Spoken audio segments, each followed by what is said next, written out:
So these directions are going to show you how to clean up your image when you are done with it. So you'll see on the left it says before I use my magic wand to clean up, and then afterwards you can see again that black outline that goes around that form, for instance the cone.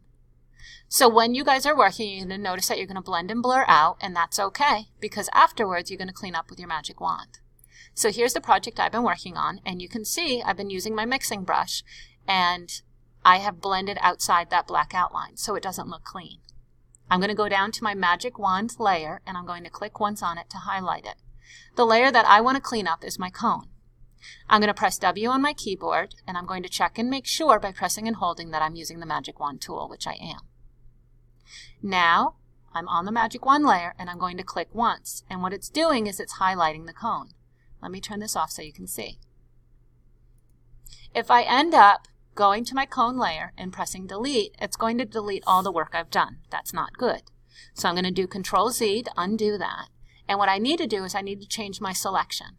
So I'm going to go up here to select inverse. And what that's going to do is it's going to select the opposite area, the area outside of the cone.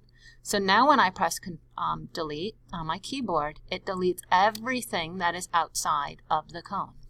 When I do Control D to deselect, you'll see that this is nice and cleaned up. So again, using that magic wand, it allows you to take this area and clean it up so it looks like this.